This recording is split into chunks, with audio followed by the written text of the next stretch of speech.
नमस्कार दोस्तों, स्वागत है आपका रियल टॉक रियल पीपल के एक और खास एपिसोड में।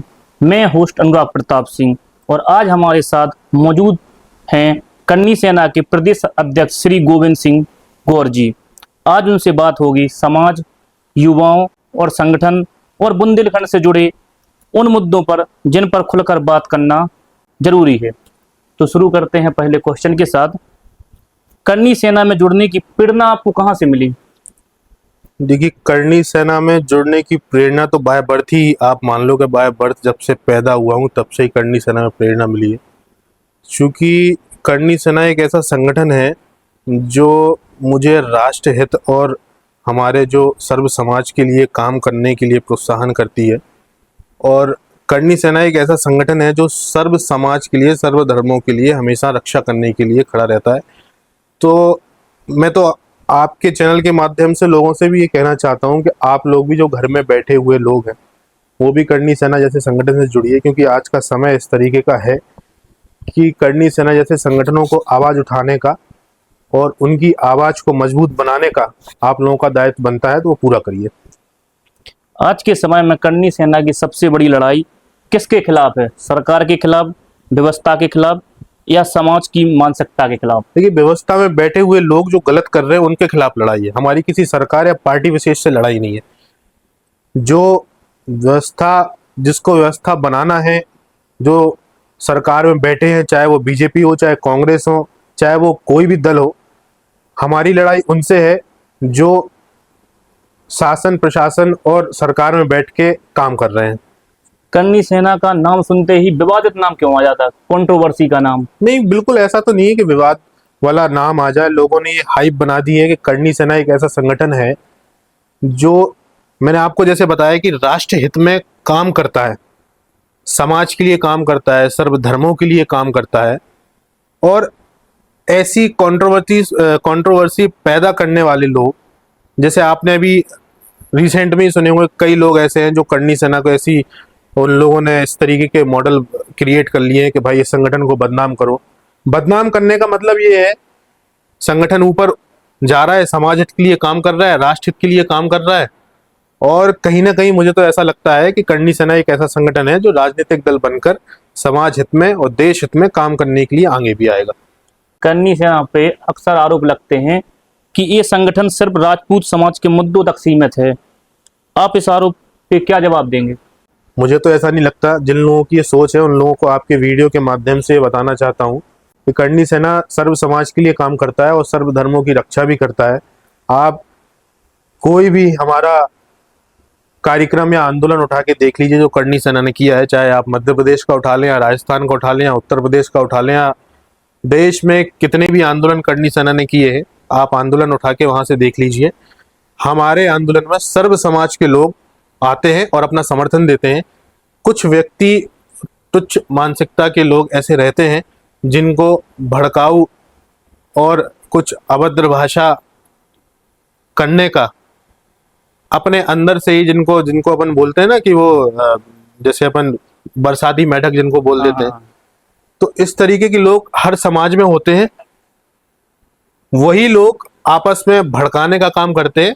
अन्यथा राजपूत समाज ने, ठाकुरों ने, क्षत्रियों ने जो अपनी रियासतें जो दान की हैं वो सर्व समाज के लिए किए हैं और देश हित के लिए किए हैं और जनता के लिए किए हैं और अपने लोगों के लिए किए हैं। जो जिन लोगों के लिए वो लड़े हैं, जिन लोगों के लिए सर काटे हैं, मुंडी काटी हैं और कटवाई हैं, उन लोगों के लिए किए हैं।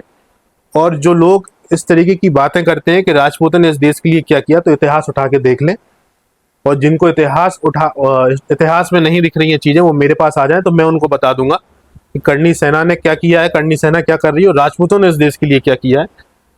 सारी चीजें यथावत चल रही हैं। ये सब भड़काने वाली चीजें हैं जो चलती हैं और वो चलती हैं। जेएनयू की दीवारों पे भी लिखा था ब्राह्मण भगाओ देश बचाओ, इस पे आप क्या कहेंगे? देखिए, मैंने अपने पहले भी वीडियो के माध्यम से ये बोला है और मैं आज फिर से स्पष्ट कर देता हूं कि ऐसा कोई माइकलाल पैदा नहीं हुआ है जो क्षत्रियों के होते हुए किसी भी समाज के ऊपर आंख उठा के देख लेगा। अगर इस तरीके की घटनाएं हुई तो शासन प्रशासन को क्षत्रियों की तलवार से गुजरना पड़ेगा। क्या आने वाले समय में कन्नी सेना सामाजिक संगठन में रहेगी या राजनीति में भी आना चाहेगी? देखिए, राजनीति में आने का कोई मोटिव करनी सेना का तो नहीं है, लेकिन अगर जरूरत पड़ी तो राजनीति में भी आएंगे और राजनीति में भी काम करेंगे। आपके संगठन के लिए राजपूत हित और राष्ट्र हित में अगर कभी टकराव की स्थिति आए तो आप प्राथमिकता किसे देंगे? नहीं, टकराव की स्थिति क्यों आएगी? टकराव की स्थिति आएगी नहीं, अगर मान के चलो आ गई। बिल्कुल नहीं आएगी। राष्ट्र हित हमारे लिए सर्वप्रिय है, समाज भी सर्वप्रिय है, देश भी सर्वप्रिय है और सर्वधर्म के लोग हमारे लिए सर्वप्रिय है। और ये जो लोग हैं जो हमारे लिए काम कर रहे हैं वो सब सर्वप्रिय है और सबको साथ लेके हम काम करेंगे और राष्ट्र हित के लिए काम करेंगे, देश हित के लिए काम करेंगे। और जरूरत पड़ी तो देश के लिए अगर कुछ करना पड़ा तो सर कटवाना पड़ा तो सर भी कटवाएंगे। करनी सेना के आंदोलन में हमने देखा है युवाओं की भागीदारी ज्यादा रहती है, तो क्या इन युवाओं को सिर्फ आंदोलन के लिए जोड़ रहे हैं या शिक्षा, रोजगार या नेतृत्व के लिए कोई ठोस मॉडल बना रहे हैं? ये जो आपका सवाल है ये कंट्रोवर्सी से जुड़ा हुआ सवाल मुझे लगता है। ऐसा तो नहीं है, मुझे नहीं लगता ऐसा कि आंदोलन में लोगों के ऊपर हमने उत्तर प्रदेश में मेरे राष्ट्रीय अध्यक्ष वीर प्रताप सिंह बीरू भैया ने जब रामजी लाल सुमन जैसे व्यक्ति ने संसद में बैठ के हमारे पूर्वजों के लिए इतनी बेकार टिप्पणी की थी, तब हमारे राष्ट्रीय अध्यक्ष और समाज के वरिष्ठ लोग उत्तर प्रदेश में उसके घर जाके उनको समझाने का काम किया था, रामजी लाल सुमन जैसे सांसदों को। उस जब ये कार्यक्रम हुआ था तो कई हमारे ऐसे लोग हैं जिनके ऊपर एफआईआर हुई थी, लेकिन वीरू सिंह जी ने स्वयं मुख्यमंत्री जी से बात करके एक एक व्यक्ति के ऊपर जो एफआईआर हुई थी उसको हटवाने का काम वीरू सिंह जी ने किया था। और अभी भी अगर कुछ व्यक्ति ऐसे बचे होंगे जिनके ऊपर एफआईआर अभी चल रही होगी तो उनको भी हटवाने का प्रयास माननीय वीरू सिंह जी के माध्यम से किया जाएगा। उन्होंने कहा था पार्लियामेंट में कि राणा संगा और उनके लोग सभी गद्दार हैं, जब उन्होंने जवाब दिया था, तो उस पर आप क्या कहेंगे? देखिए, मैं तो ये कहना चाहता हूं कि संसद में बैठे हुए जो लोग हैं, जो देश है तो जनहित की बात करते हैं, सनातन की बात करते हैं, कहाँ गई उनकी सनातन प्रेमी बातें? कहाँ गई उनकी देश हित प्रेमी बातें? जो पार्टी का झंडा लेके सनातन के नाम पे राजनीति करने का डंडोरा पीट रहे हैं, उनको ये बताना चाहता हूं कि संसद में रामजी लाल सुमन जैसे सांसदों ने जब हमारे पूर्वजों के ऊपर और आपके देश के लिए जिनने बलिदान दिए हैं ऐसे लोगों के ऊपर ये संसद में बैठ के, संसद जैसे पवित्र स्थान पे बैठ के अगर ऐसा बोल जाते हैं और आप लोग चुप्पी साधे बैठ रहे हैं तो कहीं ना कहीं मुझे लगता है खोट इनके अंदर है। तो इनके भी डीएनए टेस्ट कराना चाहिए। इनका डीएनए टेस्ट होना चाहिए कि भाई इनके अंदर कौन सा डीएनए दौड़ रहा है जो इनका खून नहीं खोला। हम जैसे व्यक्ति अगर संसद में बैठे होते तो हम उसकी जुबान खींच लाते संसद में बैठे होके। और आपने जो भी प्रश्न किया था कि राजनीति करनी सेना में आने का क्या मकसद है, तो मैं आपके वीडियो चैनल के माध्यम से बताना चाहता हूं कि ऐसे लोगों को सबक सिखाने के लिए ही हमें राजनीति में आना पड़ेगा और विधानसभा में और संसद में बैठ के जब हम ऐसे लोगों की जबान खींचने का काम करेंगे और दहाड़ेंगे तब इनकी अकल ठिकाने लगेगी। मान के चलो कि आप पार्लियामेंट में बैठे तो आप क्या मुद्दा रखोगे? एक मुद्दे तो समाज के कई मुद्दे हैं, जैसे ईडब्ल्यूएस का मुद्दा है हमारे पास, जो सरकार को सोचना चाहिए। ईडब्ल्यूएस है और आर्थिक आधार पर आरक्षण की जो मांग करनी सेना शुरू से ही करती रही है। तो ऐसे कई प्रकार के मुद्दे हैं जो हम संसद में और विधानसभा में उठाएंगे और हमारी मांगे हैं कि जो पार्टी हमारा इन मांगों के ऊपर, जैसे हमने एक मुद्दा, हमारा मुद्दा नहीं, ये हमारी जनहित की मांग है, गौ माता को राष्ट्रीय माता का दर्जा मिले। हमने ये मांग की थी, हमने सरकार प्रशासन से भी ये मांग की थी, आप इस मांग को उठाइए। लेकिन सरकार और मुझे लगता है कि पार्टियां सिर्फ भगवान सनातन के नाम पे राजनीति करने का काम कर रही हैं और बाकी कुछ नहीं है। मैंने गौ माता को राष्ट्रीय माता बनाने में मुझे नहीं लगता कि सरकार को कुछ दिक्कत होनी चाहिए। दिक्कत होगी जब तो करनी रही। क्या दिक्कत है आपको पता है? देखिए, राजनीतिक रोटियां सेकने का काम मुझे लगता है सारी पार्टियां अपनी अपनी कर रही हैं, चाहे वो बीजेपी हो, चाहे कांग्रेस हो, चाहे जो भी दल हो, सारे कर रहे हैं। क्योंकि मैंने अभी आपको बताया कि अगर राजनीतिक रोटियां सेकने का काम ये नहीं कर रहे होते तो राणा सांगा जैसे वीर योद्धा जिन्होंने अपने देश के लिए बलिदान दिए हैं, उनके लिए संसद में रामजी लाल सुमन जैसे सांसद बोल के चले जाते हैं और सब चुप्पी साधे बैठे रहते हैं, तो ये राजनीतिक रोटियां सीखना ही है। नहीं, उसमें कई राजपूत भी होते उस संसद बिल्कुल में। कई राजपूत हैं, बिल्कुल भी राजपूत हैं, ब्राह्मण हैं, बानिया भी है उसमें, अग्रवाल भी हैं उसमें, और ओबीसी समाज के भी हैं, या एसटी एससी के भी कई भाई ऐसे हैं हमारे जो आज भी मेरे पास आते हैं, फोन आते हैं, बैठते हैं, मिलते हैं।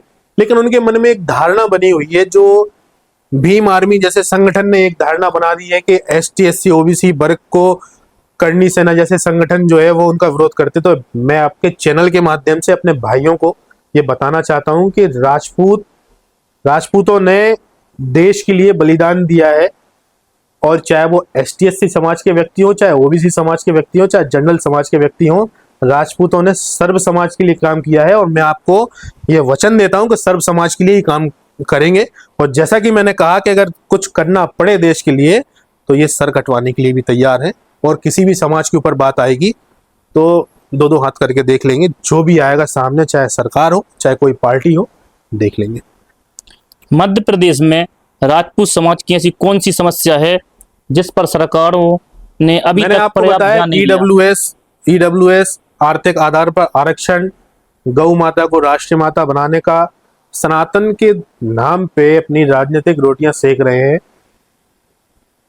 जैसे दामोदर यादव जैसे लोग हैं जो सनातन धर्म के ऊपर टिप्पणियां करते हैं, बागेश्वर धीरेन्द्र शास्त्री महाराज के ऊपर टिप्पणियां करते हैं, संतों के ऊपर टिप्पणियां करते हैं और भगवान को गालियां देते हैं। तो ऐसे लोगों के ऊपर सरकार को कार्रवाई करनी चाहिए। यही तो मुद्दे हैं जो सरकार को इन मुद्दों के ऊपर काम करना चाहिए। ये मुद्दे हैं, सर्व समाज के लिए काम करना चाहिए। ऐसा कौन सा व्यक्ति है, कौन सी समाज में ऐसा कौन सा व्यक्ति है जो गरीब नहीं है? हर समाज में गरीब है, हर समाज में, और हर व्यक्ति जो शोषण है उसको सरकार को आगे आके उसके लिए काम करना चाहिए, ना कि आरक्षण को ऐसे लोगों को देना चाहिए जो व्यवस्था। दामोदर यादव कह रहे थे कि मैं परशुराम को जानता नहीं, कौन है परशुराम, उस पर आप क्या कहेंगे? देखिए, मैं ऐसे काले और नीले कबूतर को ये बताना चाहता हूं, और मैं उसके ऊपर क्या बात करूं जिसकी खुद बुद्धि भ्रष्ट हो चुकी है, जो सनातन धर्म, संतों को, भगवान को गाली देने का काम कर रहे हैं। ऐसे लोगों के ऊपर क्या बात करें? ऐसे लोगों के ऊपर कोई बात करने का उचित ही नहीं है, और जिस दिन चाहूंगा उस दिन इनका इलाज कर दूंगा। और हमारे मध्य प्रदेश के करनी सैनिकों को मैंने आह्वान कर दिया है, हर जिले में इनका पुतला दहन होगा, और काला मुंह करके इनका, जो भी इनका काला मुंह करेगा उसको 11 लाख रुपए करनी सेना की तरफ से इनाम दिया जाएगा। वो तो बोल भी रहे थे कि धीरेन्द्र शास्त्री मास्टर को हम किसी को नहीं मानते। तुम्हें 10,000 वोट नहीं मिले, पहले दतिया के लोगों से वोट ले लो। जनता जानती है, माँ पीताम्बरा पीठ जो दतिया में बैठी हुई है वो जानते हैं, वहाँ के लोग जानते हैं कि ये धर्म के नाम पे बांटने का काम कर रहे हैं लोगों को। इनको बांटने का काम इनका है, ये संतों को और भगवान को गाली देने का काम करते हैं, सिर्फ TRP लेने का काम करते हैं। ऐसे लोगों को जूते मार के भगाना चाहिए, और सरकार को इनके ऊपर एक्शन लेना चाहिए। अगर सरकार इनके ऊपर एक्शन नहीं ले पा रही है तो करनी सेना एक्शन लेने के लिए बली होती जाए। एक वीडियो थी, अब वो देखना, उसके आप बताना, उससे आप क्या कहना चाहोगे? देखिए, पहली बात तो जो भी सेना आप बोल रहे हो, ये कपूतों की सेना है, सपूतों की सेना नहीं है, और 4 चंद गुंडों का संगठन है। इस संगठन की इतनी औकात नहीं। इस पे आप क्या कहेंगे? वो बोल रहे थे कि जो करनी सेना है कपूतों की सेना है, 4 लोग को संगठन है, मैं नहीं जानता इसको। ये दामोदर यादव जी को काय के जी, दामोदर यादव को मैं ये बताना चाहता हूँ कि अगर आपको संगठन देखना हो तो आप आ जाइए, मैं आपको बता देता हूँ। भोपाल में जब हमने आंदोलन किया था तो लाखों की संख्या में सर्व समाज के लोगों ने हमें समर्थन दिया था। राजस्थान में, उत्तर प्रदेश में जब भी हमने आंदोलन किया है, सर्व समाज के लोगों ने हमें समर्थन दिया है, और हमने लाखों और हजारों की संख्या में भीड़ जो समर्थन लोगों ने हमें दिया है। तो वो ऐसे लोगों को जवाब है कि जो ये कह रहे हैं कि 4 लोगों की सेना है, इनके खुद के पास 4 लोग नहीं है। जो 10,000 वोट इकट्ठा नहीं कर पाए, वो क्या दूसरों को 4 लोगों की सेना बताते? वो कह रहे थे कि हमारे नेता को बोला इसलिए हमने बोला। देखिए, ऐसा है कि जो गलत करेगा उसके ऊपर बोला जाएगा, चाहे वो कोई हो। अगर आप भगवान को, संतों को और हिंदू धर्म को, सनातन धर्म को अगर टारगेट करोगे तो आपका इलाज किया जाएगा, चाहे आप किसी भी धर्म से हो, चाहे आप किसी भी चीज़ से बोलते हो।